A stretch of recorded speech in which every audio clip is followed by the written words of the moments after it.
Brigitte, merci, merci à vous toutes d'être là, toujours si fidèles à mes enseignements depuis autant d'années. Je remercie le Seigneur pour ça. Hein. Le message que je vais donner aujourd'hui, eh bien, est tiré bien sûr de la paracha, la paracha Miketz, et va concerner le rêve de Pharaon. Joseph interprète les rêves de Pharaon, souvenez-vous. On va faire un petit résumé, hein, ce sera plus facile. Donc, Joseph croupit en prison pendant 2 ans, au terme desquels, et c'est ça, ça veut dire, Miket, c'est au terme duquel, à la fin de, c'est ça que ça veut dire en hébreu. Et on a repris ce terme-là pour introduire la paracha, pour désigner la paracha. Donc, euh, donc, Joseph est toujours en prison. Il croupit là, vraiment dans une prison infâme, au terme duquel Pharaon fait des rêves étranges à 2 reprises. Et personne n'est en mesure de déchiffrer ces rêves. Pourtant, la cour de Pharaon, vous avez des mages, vous avez des devins, vous avez toutes sortes, mais personne, absolument personne, ne peut interpréter les rêves de Pharaon.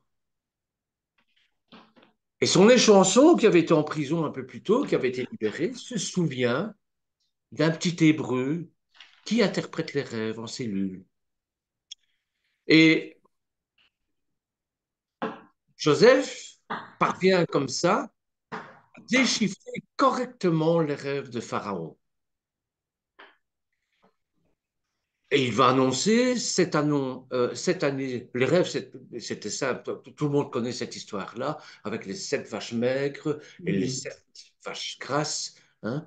Et donc, Joseph va annoncer 7 années d'abondance, suivies de 7 années de disette, qui feront oublier les 7 années avant d'abondance. Il lui conseille donc d'engranger le grain de 7 années.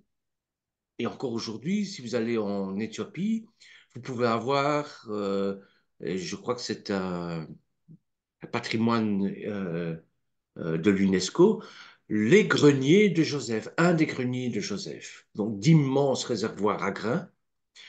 Donc ça existe encore aujourd'hui. Donc, euh, il va bien interpréter le rêve et Pharaon est séduit le, le- par l'interprétation du rêve et c'est ce qu'il va faire. Il va construire des greniers à grains et d'office, il va nommer vice-roi d'Égypte Joseph. Et son rôle à Joseph sera de, de il va être chargé des réserves, il va faire l'intendance des réserves de grains.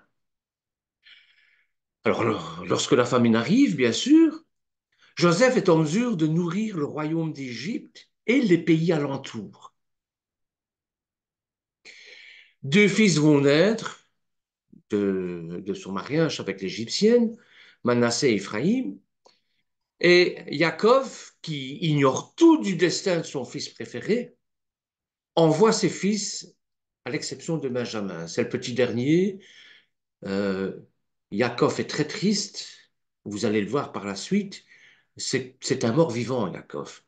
Lorsqu'il a perdu Joseph, il a, il a tout perdu et il n'a plus le goût de vivre.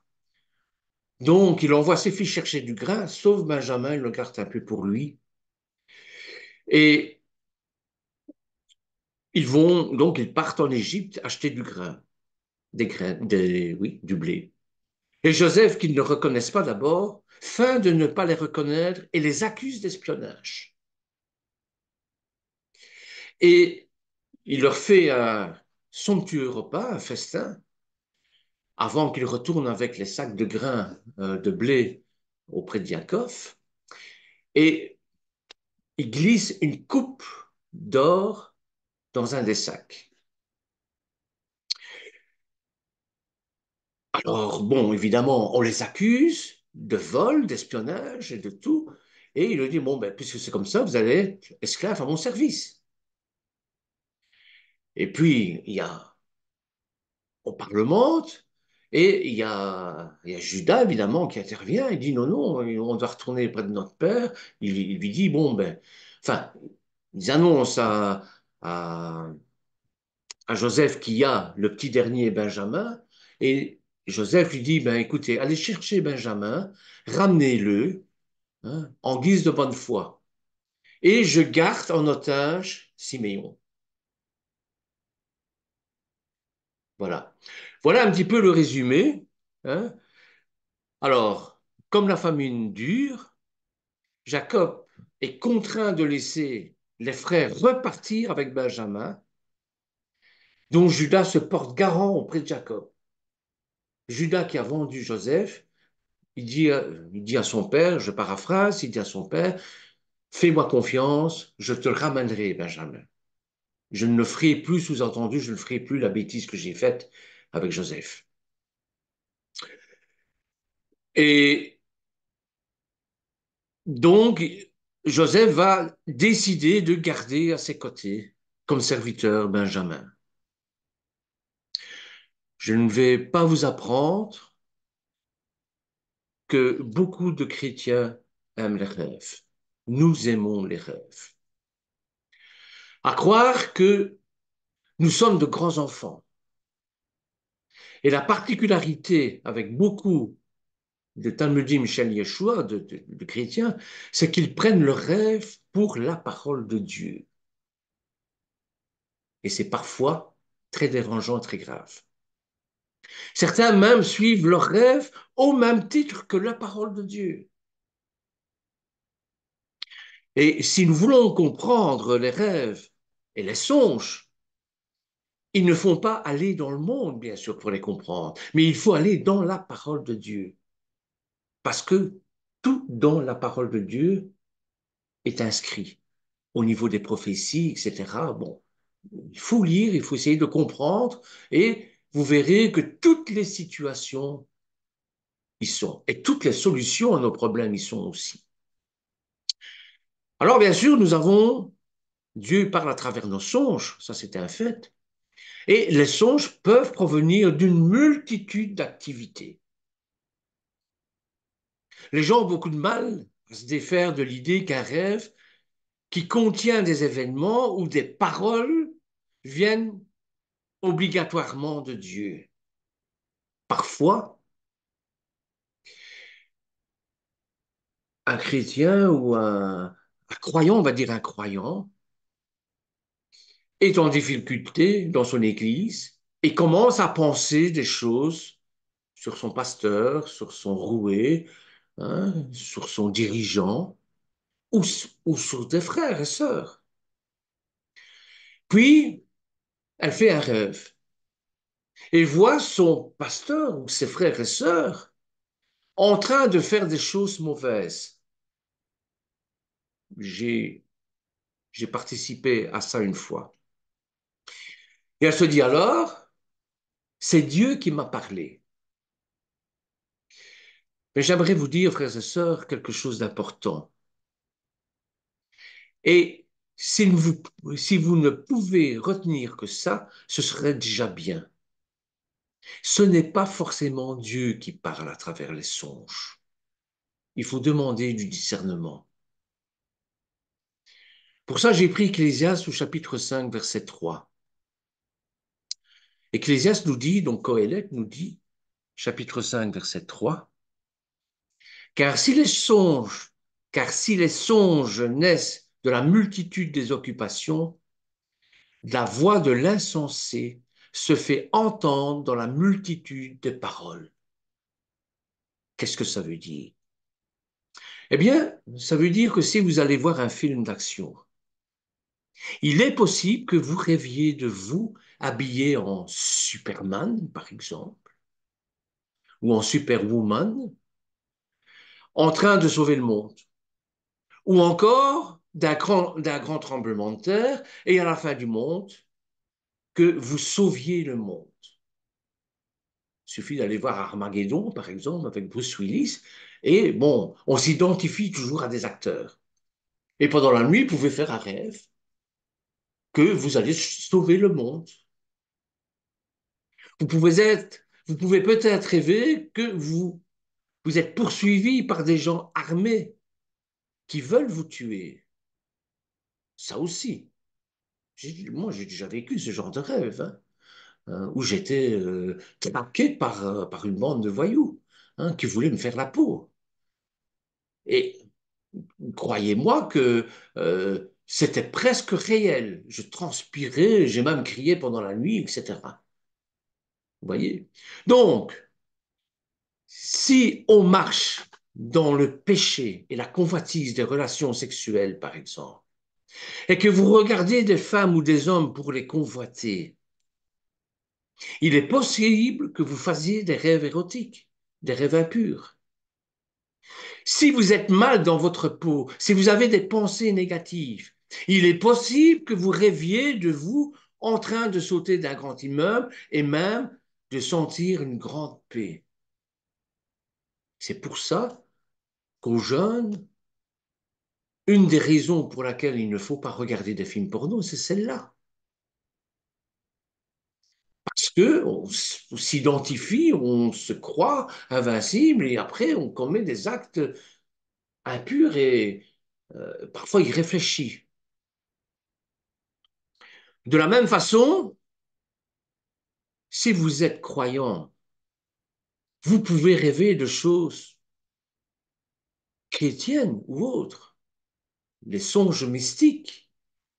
J'en ai fait, vous en avez fait. Euh, il ne faut donc pas être étonné. Le problème est que pour beaucoup de croyants, ils recherchent des rêves car ça nourrit leur âme et leurs émotions. C'est une fabrique d'émotions, de sentiments. Or, il nous est dit qu'il faut prier en esprit et en vérité, pas avec nos émotions. Vous voyez? Et c'est dans Jean, 1 Jean chapitre 4, verset 1, qui nous dit, bien-aimés, n'ajoutez pas foi à tout esprit, mais éprouvez les esprits pour savoir s'ils sont de Dieu, car plusieurs faux prophètes sont venus dans le monde. Vous savez, ce qui est plus, le plus indicateur, le, le plus séduisant, c'est un beau parleur, quelqu'un qui parle bien et qui va dans votre sens, pas dans votre sens de la vérité, mais dans votre sens, dans ce que vous voulez entendre, de bien, de gentil, d'agréable. C'est ça les sentiments. Vous voyez? Dieu n'a jamais dit que tous les rêves, qu'ils soient spirituels ou, ou autres, proviendraient de lui.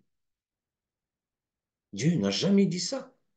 Et forcément, le fait est que certains aiment tellement ça qu'ils recherchent les choses et pensent que tous les rêves viennent forcément de Dieu.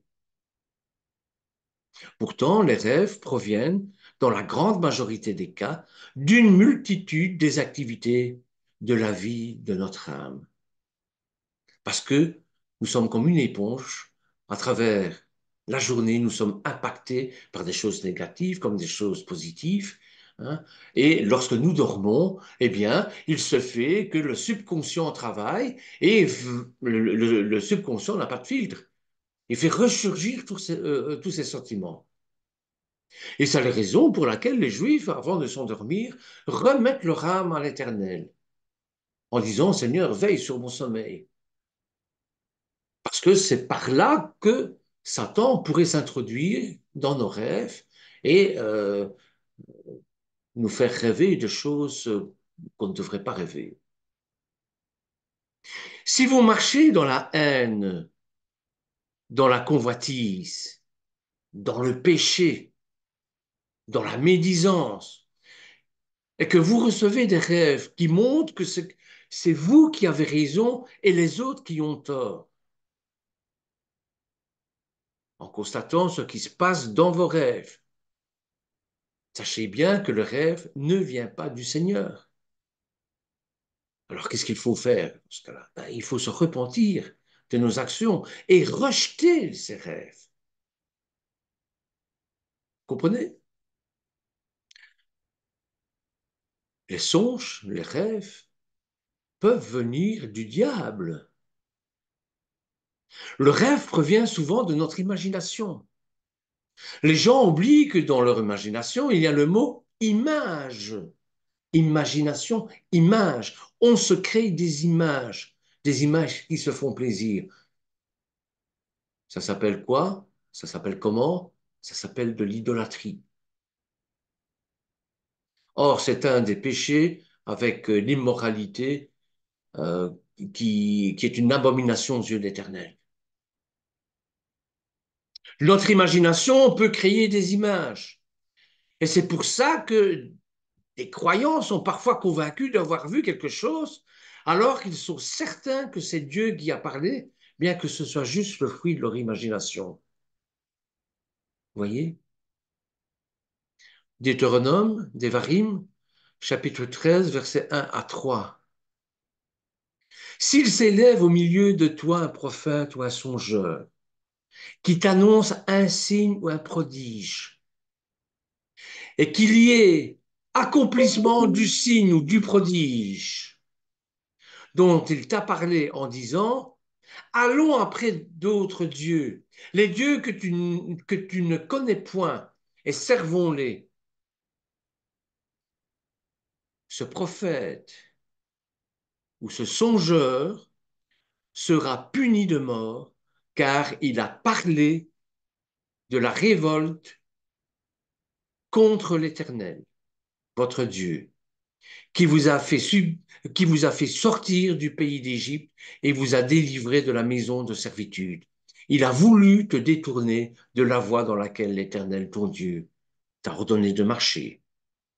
Tu ôteras ainsi le mal du milieu de toi. Donc, la Bible nous avertit. Attention, tous les rêves, tous les songes, et ceux qui créent les rêves et ceux qui créent les songes ne viennent pas nécessairement de Dieu. L'Éternel était radical au sujet des rêves qui amenaient les gens à s'éloigner de lui. J'ai vraiment un conseil à vous donner. Si vous faites un songe diabolique pour une raison quelconque, ou même un rêve qui provient de la multitude de vos activités, rejetez-le. Rejetez-le, priez, rejetez-le au nom de Yeshua. Non seulement rejetez-le, mais ne le déclarez même pas. Parce que le fait de raconter son rêve, eh bien, vous donnez de l'importance à Satan. Vous pourrez vous en débarrasser en confessant la parole de Dieu, en priant et en appelant le nom du Tout-Puissant de Yeshua Mashiach. C'est un nom qui est au-dessus de tout nom. Amen. Voyez? Alors, rejetez ce songe, rejetez ce rêve, ne l'acceptez pas. C'est un faux songe, un songe qui ne vient pas de Dieu. On ne va pas mourir hein, parce qu'on le rejette. Dieu ne nous envoie jamais de la crainte. Si un rêve vous donne des sueurs froides, vous pouvez généralement facilement conclure que Dieu n'est pas dans le coup. Si je rêve qu'une bande de voyous veulent ma peau et que je transpire, que je crie, etc., ça ne vient pas de Dieu, ça.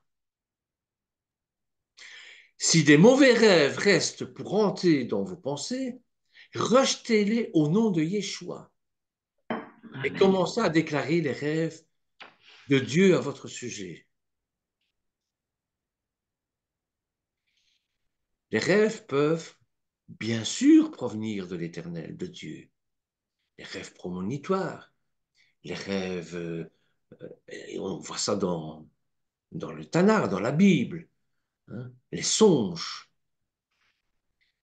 Et la Bible déclare au sujet du ministère prophétique dans l'Ancien Testament que certains songes peuvent provenir de Dieu. Mm. Dans le Bag Midbar, dans Nombre, au chapitre 12, verset 6, il nous est dit, écoutez bien mes paroles. Lorsqu'il y aura parmi vous un prophète, c'est dans une vision que moi, l'Éternel, je me révélerai à lui. C'est dans un songe que je lui parlerai. Donc, c'est le rêve, c'est le domaine, le songe, c'est le domaine de communication par Dieu aussi. Vous voyez? C'est pas se Oui. tromper. Lorsqu'on fait un rêve où l'Éternel intervient, eh bien, on a une certitude inébranlable. Il n'y a pas de doute. On sait que c'est lui. Je sais que beaucoup pensent, prophètes, et ne comprennent pas du tout ce qu'est un véritable prophète. Mais la Bible ne nous dit pas que nous devons être dirigés par les songes. C'est pas ça qu'elle nous dit. C'est pas le rêve qui va me guider. C'est pas parce que je rêve d'aller en Afrique que je dois aller en Afrique. Pas du tout. C'est la parole de Dieu qui nous dirige. Cependant, si Dieu nous donne un songe, il peut nous donner une révélation, une direction qui sera confirmée dans notre cœur. Je vous l'ai dit, il n'y a aucun doute. Lorsque Lorenzo a eu ce signe d'apôtre, il n'avait aucun doute. Il savait que c'était ça, il savait que ça venait de Dieu. On a bien essayé de l'en dissuader hein, par toute une série de choses. Non, c'était inscrit dans son rêve. Dieu l'avait appelé à ça et rien à faire, c'était l'appel de Dieu. Si Dieu nous donne un songe, donc il va nous donner une révélation, une direction qui sera confirmée dans notre cœur. Un songe de Dieu doit nous apporter une vraie révélation, un vrai message. Et nous n'avons pas besoin d'interpréter nos rêves, comme Joseph le faisait avec Pharaon, avec les chansons, avec le boulanger, bon, avec ses frères aussi. Donc il existe des livres, beaucoup de livres d'interprétation de rêves, mais c'est de la pure superstition. Et si souvent ce n'est ni plus ni moins que de l'occultisme déguisé, si Dieu vous donne un songe, il vous donnera lui-même l'explication. On n'a pas besoin de livres pour décortiquer, pour analyser, pour interpréter les rêves, les songes. C'est Dieu lui-même qui vous donnera l'explication. Le Pharaon ne pouvait pas comprendre son rêve, car il ne connaissait pas l'Éternel. Nous sommes le temple de celui qui nous dirige dans toutes choses et qui nous révèle toutes choses. Alors n'allez pas voir des diseurs de bonne aventure qui paraissent sanctifiés afin qu'ils interprètent vos songes. Pierre a reçu une vision de la part de Dieu. En Actes au chapitre 10, versets 17 à 20. C'est connu, hein? Tandis que Pierre ne savait en lui-même que penser du sens de la vision qu'il avait eue, voici les hommes envoyés par Corneille, s'étant enfermés de la maison de Simon, se présentèrent à la porte. Et ils demandèrent à haute voix si c'était là que logeait Simon Pierre. C'est le fameux rêve avec la nappe qui descend des cieux, etc. Bon. Au début, Pierre ne savait pas que penser de cette vision. Mais l'Esprit lui dit directement de suivre ces hommes. La Roi Kodesh, le Saint-Esprit, continue le travail qu'il a commencé. Puis, la Roi Kodesh révèle directement à Pierre le sens de cette vision et ouvre son intelligence afin qu'il la comprenne, si bien que Pierre va dire à ce moment-là, en Actes au chapitre 10, versets 28 à 29. Vous savez, leur dit-il, qu'il est défendu à un juif de se lier avec un étranger ou d'entrer chez lui. Mais Dieu m'a appris de ne regarder aucun homme comme souillé et impur. C'était ça le rêve, le songe, l'interprétation. Mais c'est Dieu, c'est l'Esprit Saint qui lui a mis ça sur le cœur. C'est pourquoi je n'ai pas eu d'objection à venir puisque vous m'avez appelé. Et je vous demande donc pour quel motif vous m'avez envoyé chercher.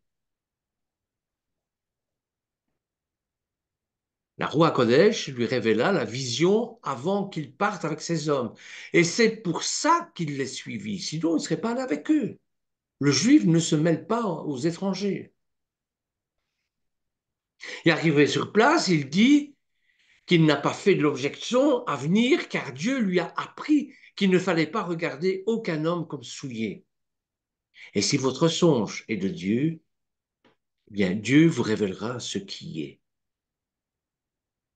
Vous voyez, parfois on est un petit peu trop légaliste, mais si c'est le Seigneur qui va vous révéler certaines choses.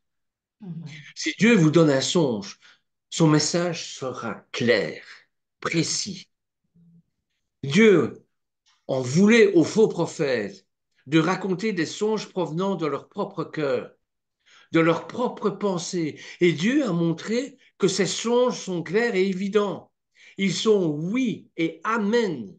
Mhm. Dieu dira d'ailleurs qu'il en veut à ces bergers qui n'ont pas de vision claire.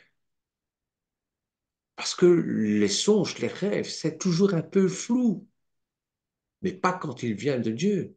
Ouais, Quand ça vient de Dieu, c'est très précis, très clair. ouais, ça On ne c'est sait pas se tromper.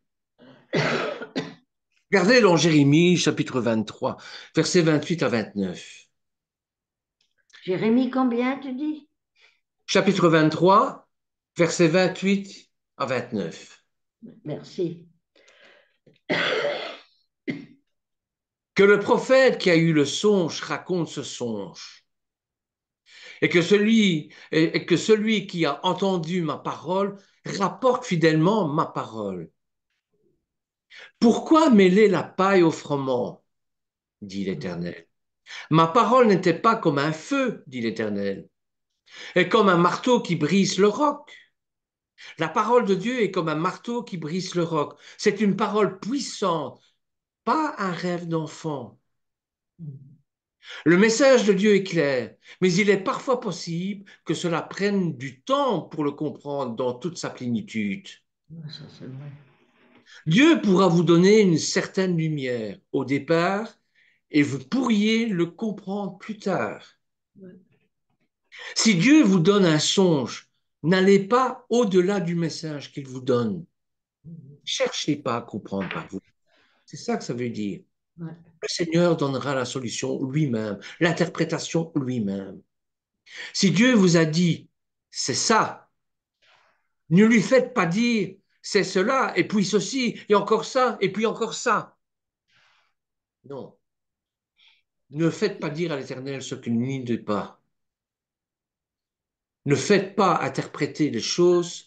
Il ne faut pas interpréter les choses. Je vous le dis, et Jérémie le dit au chapitre 23, quand l'Éternel vous fait un songe, vous adresse un message, il est clair et net, précis. Amen. Donc, n'allez pas chercher des rêves quand vous vivez dans le péché. Évidemment, vous allez rêver. Mais vous allez rêver de quoi? Ben, vous êtes influencé par le péché, évidemment. C'est la porte ouverte à Satan. Nous avons vu que toute chose, nous ne devons pas chercher des rêves. Dieu a plus de 1000 façons de nous parler. Et s'il veut nous donner un rêve, c'est lui qui le décide. Savez-vous que certains pasteurs, rabbins, roués, tout ce que vous voulez, puissamment utilisés par Dieu, n'ont jamais eu de songe? Oui, il y a des gens qui n'ont jamais eu de songe prophétique, de songe de Dieu, de songe métaphysique, de songe spirituel. Jamais. Ça peut surprendre, car nous pensons que Dieu leur parle par songe tous les mois, ou même toutes les semaines, ou même tous les jours. Mais non, bien Non. sûr que non. Regardez dans 1 Samuel, chapitre 28, versets 6 à 7. 1 Samuel, chapitre 28, versets 6 à 7. Saul consulta l'Éternel, et l'Éternel ne lui répondit point, Mm. ni par des songes, ni par l'Urim, c'est-à-dire le pectoral, ni par les prophètes. Et Saul dit à ses serviteurs, cherchez-moi une femme qui évoque les morts, et j'irai la consulter. Et ses serviteurs lui dirent, voici, à Endor, il y a une femme qui évoque les morts. Donc c'est pas parce que l'Éternel ne vous parle pas à travers des songes qu'il faut essayer d'aller courir après des rêves, après des songes, essayer de les interpréter, hein, pour savoir ce qu'il va devenir dans l'avenir. Ouais. C'est complètement interdit par la Ouais. Torah, évidemment. Le péché de Saul fut si grave et il en eut de grandes conséquences. Si vous marchez aujourd'hui dans le péché, il faut vous repentir, frères et sœurs. Moi le premier, hein. Moi le premier. Dieu ne viendrait pas vous parler si ce n'est pour vous dire de faire demi-tour, faire teshuva, par rapport à votre péché. Tu te trompes, gamin. Fais demi-tour. Reviens au point de départ. Reprends ma parole. Réétudie là. C'est exactement ce qui va se passer dans Vaïgash, un Shabbat prochain, Mm. avec Judas et Joseph. Judas va s'apercevoir qu'il a passé 22 ans dans l'erreur. C'est Joseph qui va lui montrer ça. Et Joseph va être, alors là, vous allez lire ça, c'est quelque chose d'extraordinaire. Il va lui dire, ne soyez pas en colère contre vous-même ou contre les autres. Ne soyez pas déçus. C'est Dieu qui a voulu ça pour que je sois ici maintenant, pour que je puisse préparer les sacs de grains, de blé, pour que vous puissiez ne pas mourir de faim. Ouais, Amen. Tout est dans la main de Dieu. Amen. Donc, Dieu ne vient pas spécialement nous parler, sinon que pour nous dire, fais demi-tour, fais teshuva par rapport à ton péché. Mais gloire à Dieu si vous êtes sincère et si vous désirez réellement vous repentir en prenant la décision véritable de ne plus recommencer. Parce que c'est ça, c'est bien de faire teshuva, de demander pardon, à condition de ne plus recommencer, bien sûr, même si on est tenté. Yeshua Mashiach vous pardonnera lui-même et Abba, notre Père, Avinu, vous suggérera le pardon. C'est par son jugement que vous serez pardonné. D'abord, il faut arriver devant lui avec un cœur sincère, un repentir sincère. Et au niveau des rêves, ben, il y a, il y a eu des excès aussi forts que l'occultisme, hein. Alors, les rêves qui disparaissent, qu'est-ce qu'il faut faire? Parce que moi, généralement, quand je rêve, euh, si c'est pas un rêve qui m'a marqué, quand je me réveille, ben, j'ai tout oublié. Mm. Je crois que la plupart sont comme moi, hein. Bon. Ouais, ouais. Une bonne façon, et ce n'est pas la seule, bien sûr, c'est de savoir si un rêve vient de Dieu ou pas. Et ce qu'il restera vivant avec le temps. Ça, c'est une bonne façon de savoir s'il vient de Dieu. Mm. J'ai fait des rêves quand j'avais 15 ans, j'en ai 65, et ils sont toujours intacts dans ma mémoire. Mhm. Parce que ça venait de Dieu. Lui, il est intemporel, il est éternel, lui. Ouais, Amen. Donc, il n'est pas régi par le temps. une parole, hein, j'ai ma fille qui va me dire quelque chose, ben, dans 10 ans, moi j'aurais complètement oublié. Euh, Ma femme a une mémoire d'éléphant. Elle peut me dire ce que je lui ai dit de travers il y a 5 ans, l'heure et la minute précise. Moi, je ne dis jamais plus ce que j'ai fait hier soir. Mais ça, c'est typiquement des femmes. Bon, blague à part, une bonne façon de savoir si un rêve vient de Dieu, c'est qu'il va rester vivant en vous Ouais, pendant longtemps, jusqu'à la fin de vos jours. ouais, exactement. Il en est de même lorsque Dieu nous parle dans notre cœur. D'ailleurs, c'est la façon que Dieu utilise le plus souvent pour nous parler. Il nous parle dans notre cœur. Quand je dis Dieu m'a parlé, etc., je n'entends pas sa voix, je l'entends en dedans de moi. Évidemment, à vous, je peux dire ça parce que vous comprenez ce que je dis, parce qu'on parle le même langage. Regardez, si je dis ça, il va pas comprendre, il va me dire, fou, lui, bon, Ah oui, on va mettre à l'asile, quoi. Bon, c'est vrai. hein, ça s'appelle, quand on entend des voix, ça s'appelle de la paranoïa. Hein. Mais Ouais. t'es schizophrène, mon vieux, c'est pas possible. Eh Mm. bien non, je suis pas paranoïa et je suis pas schizophrène non plus. Non. Mais Dieu a une manière de me parler à moi comme il a une manière de parler à vous. Mm. Et c'est généralement à travers le cœur. C'est pas par sa parole. Ça ne veut pas dire pour ça que lorsque vous me parlez, je ne reconnais pas la voix de Dieu dans vos paroles. Et j'espère que c'est pareil pour moi lorsque je donne un message, que ce n'est pas moi qui donne le message, mais c'est Dieu à travers ma voix, à travers ma parole. Mm. Vous voyez? Amen. On va prendre le psaume 90 au au verset 5, qui nous dit ceci.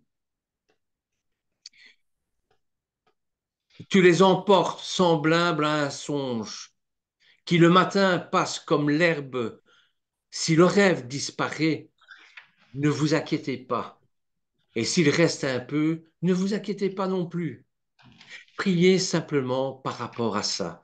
Et Dieu saura imprimer dans votre esprit s'il a quelque chose à vous dire ou pas. Mm. Vous voyez?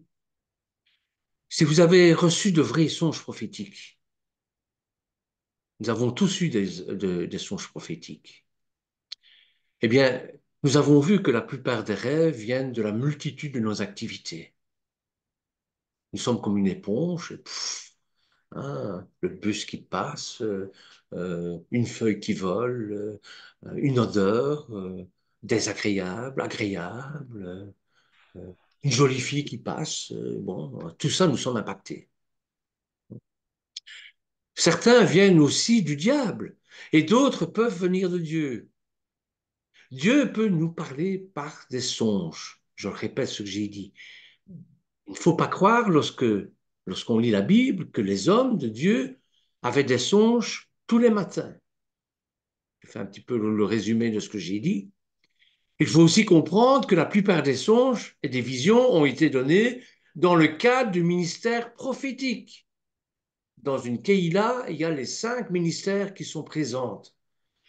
Sinon, la Keïla est en danger. S'il y a plus d'enseignants que d'évangélistes, que de, de, de pasteurs, de docteurs et ainsi de suite, il faut un équilibre. Et dans une Keïla, c'est ce que nous recherchons. Et ça, c'est le rôle du rabbin, c'est le rôle du pasteur, du roué, de déterminer les talents qui sont au cœur même de la Kehila. Il va déterminer un enseignant, il va déterminer un évangéliste, il va déterminer un roué, il va déterminer un meneur de louanges. Il ne faut pas se tromper, bien sûr. Je me vois pas bien meneur de louanges. Je chante une casserole, je ne connais pas de notes de musique. Vous voyez? Donc, c'est ça que ça veut dire. Donc il faut comprendre que la plupart des songes et des visions ont été donnés dans un cadre du ministère prophétique, un ministère très rare aujourd'hui, qui n'existe pratiquement plus. Il faut aussi réaliser que nous sommes dans la nouvelle alliance, ou l'alliance renouvelée avec le sang de Yeshua. Nous sommes donc nés de nouveau et que la Roi HaKodesh habite en nous pour nous diriger. Ouais. C'est dans notre cœur qu'il nous parle principalement. C'est pour ça que je vous disais qu'il faut parler à Dieu d'esprit à esprit. Ouais. C'est la Roi HaKodesh qui est en nous qui parle avec la Roi Elohim, qui ne font qu'un seul truc, évidemment. Hein. Hein. C'est dans notre cœur, c'est dans notre cœur qu'il nous parle principalement. Et dans la Brit Hadasha, il y a peu de références à des rêves par rapport à l'Ancien Testament. On a l'impression que dans l'Ancien Testament, on rêvait beaucoup. Les, les piliers de la foi avaient énormément de songes. Ereskel, par exemple, c'est un prophète où il y avait énormément de songes. Vous voyez. Toutefois, Dieu peut encore parler par des songes aujourd'hui. Regardez dans Actes au chapitre 2, verset 17. Actes, chapitre 2, verset 17, il nous dit ceci. Dans les derniers jours, dit Dieu, je répandrai de mon esprit sur toute chair. Vos fils et vos filles prophétiseront. Vos jeunes gens auront des visions et vos vieillards auront des songes. Ce verset, bien, bien que ne disant pas seuls les vieillards auront des songes, nous montre qu'il faut avoir de la sagesse des cheveux blancs. Regardez-moi à quel point je suis sage. C'est tellement cheveux blancs. Et Violette, n'en parlons pas, hein, elle, c'est la sage-femme par excellence. Hein. Hein. Donc, pour recevoir des songes de la part de Dieu, c'est-à-dire qu'il faut avoir de la sagesse, comme Salomon. Salomon Mhm. n'avait pas de cheveux blancs. Hein. Enfin, je crois pas, je ne sais pas. Maintenant, si vous avez reçu un vrai songe de la part de Dieu, je vous encourage à l'écrire et à le parler régulièrement dans votre vie, à témoigner. Je réalise de plus en plus que Dieu veut que nous parlions de l'appel qu'il nous donne. Mhm. Pourquoi il nous a appelés? Pour que nous soyons des témoins de sa parole. Amen. Si Dieu vous a montré que vous deviez guérir des malades et prier pour les gens, déclarez régulièrement, alors que vous priez, mais pas seulement, hein, mais pas seulement par la prière, ce que Dieu vous a montré. Par exemple, je crois que tu m'as appelé à guérir des malades. Merci car je vais prier pour les gens et les voir guérir. Merci pour le don de guérison que tu m'as donné, etc., etc., etc. Remerciez le Seigneur pour ça Oui, et oui. confessez à haute voix qu'il est le Tout-Puissant, que c'est pas vous qui guérissez, mais que c'est lui à travers vous qui guérissez. Voyez? Si Dieu vous a montré des choses, ce n'est pas pour ça que vous entrerez forcément. Vous devez marcher dans la fidélité de la sainteté. Les choses ne se feront pas toutes seules, hein, juste parce que Dieu vous les a montrées. L'Éternel peut vous montrer une Keïla, peut vous montrer l'essor de votre Keïla, peut vous montrer tout ça, comme il a fait à Abraham. Abraham, il lui a montré qu'il serait le père de toutes les nations. Mais Abraham n'a pas vu tout ça, parce que c'est un mortel. Mhm. Et s'il revenait maintenant, Abraham, mais il serait satisfait de voir à quel point la promesse a été réalisée à travers lui. Mhm. Vous voyez? Mhm. Donc, Dieu nous montre ce qu'il veut de nous. Mais nous devons bouger, nous devons nous déplacer, nous devons nous prendre par le callback et nous devons nous secouer. Parce que ça fait peur, évidemment, c'est l'inconnu.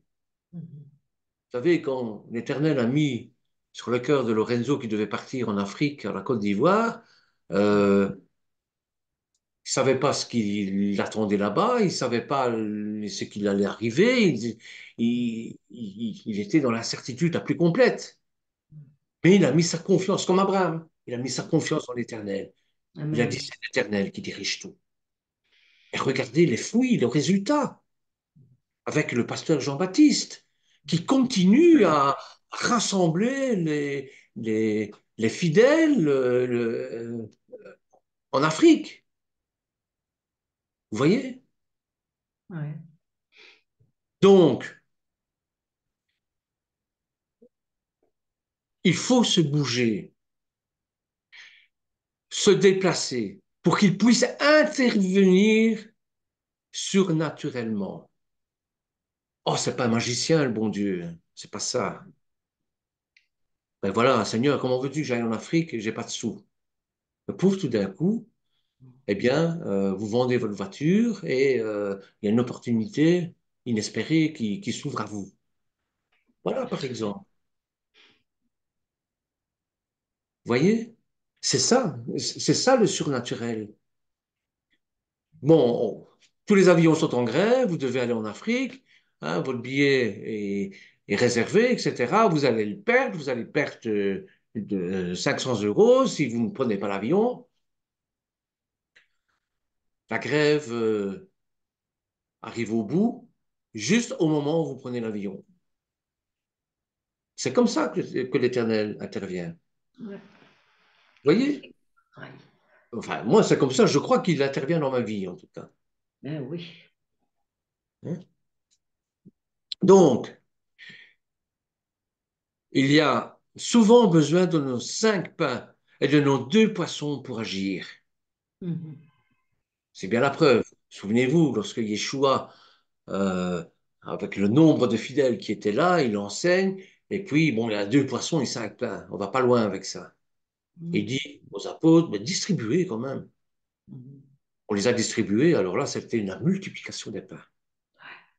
Vous voyez, Ouais. c'est ça lorsque Dieu intervient, euh, comment, surnaturellement. Hein. Donc, il y a un grand fossé et parfois de longues années entre le rêve et la réalité. Quand l'Éternel fait voir à Abraham qui sera le père de toutes les nations, il est évident qu'à l'âge qu'il avait, Abraham ne pouvait pas vivre pour voir s'accomplir toutes ses promesses. Mais il a cru à ça. Vous voyez? Mhm. Donc, vous pouvez parfois rêver de quelque chose quand vous êtes gamin et que vous constatez la réalisation à 60 ans. Dieu n'a pas de limite de temps. Non. C'est nous qui avons une limite de temps. Mhm.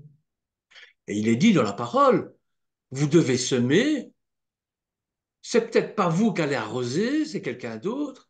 Ouais. C'est pas cette personne-là qui va récolter, c'est encore une autre génération qui va récolter des fruits. Mhm. C'est comme ça que l'Éternel travaille. Ouais. Donc, il y a un grand fossé et parfois de longues années entre le rêve et la réalité. Alors, soyez patients. Marchez dans l'amour de Dieu. Continuez à aimer l'Éternel, à aimer les âmes, quoi qu'il arrive, et donnez-vous tout entier à celui qui vous a parlé. Vous savez, mon témoignage personnel, j'ai prié pendant 30 ans pour qu'une personne se convertisse. Je n'y croyais plus. Je perdais cette espérance, cet espoir. Et sans crier gare, cette personne est arrivée, elle dit, je veux parler à Lorenzo. J'ai dit, aïe, aïe, aïe, qu'est-ce que j'ai fait de mal? Ok, ils s'isolent tous les deux. Et puis Lorenzo me téléphone, me dit, prépare-toi à quelque chose d'extraordinaire. Mhm. La personne citée demande le baptême. Ouais. Personne n'était au courant. Personne ne pensait. Tout le monde priait avec moi Mhm. pour cette conversion. Tout le monde me disait, allez, sois patient, tu verras. J'y croyais plus, sincèrement. Et au moment où j'y crois plus, Paf. bah, je ne suis Amen. pas menteur, vous pouvez le demander autour de vous. Il y a des gens, Violette est là comme témoin aussi de ce qui s'est passé. Vous voyez? Alors c'est ça. Alors frères et sœurs, les songes, les rêves ne viennent pas toujours de l'Éternel. Certains songes viennent de l'Éternel. Bien sûr, refusez, rejetez tous les autres songes. Et si c'est un songe de l'Éternel, vous en serez persuadé. Il n'y aura aucun doute possible. Voilà un petit peu ce que j'avais à vous dire aujourd'hui sur le songe. J'ai tiré de cette réflexion, bien sûr, des songes de Joseph, hein, euh, parce que à travers ces songes, on voit la main de Dieu qui agit sur l'Égypte, sur le peuple hébreu, sur les frères, Père Teshuvah.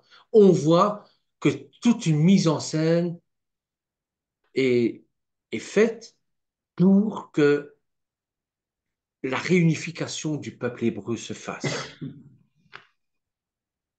Que l'Éternel vous bénisse en tout cas. Je Oui. vous souhaite un bon après-midi, un bon appétit. Merci de m'avoir écouté. Vous pouvez Merci changer, à, vous pouvez merci à toi, améliorer. Bernard. Merci à toi. Mais j'ai une petite question là. Tu as lu dans Ecclésiaste, mais j'ai pas bien entendu quel, Ah, attends. Ecclésiaste, chapitre 5. quel chapitre 5 Et et verset 2. attends, je recherche. Oui, excuse-moi, hein, mais j'ai pas Oh, mais entendu. c'est pas grave, c'est pas grave. Ecclésiaste, chapitre 5, verset 3, Ah, merci. qui nous dit, car les songes naissent de la multitude des occupations, la voix de l'insensé se fait entendre dans la multitude des paroles.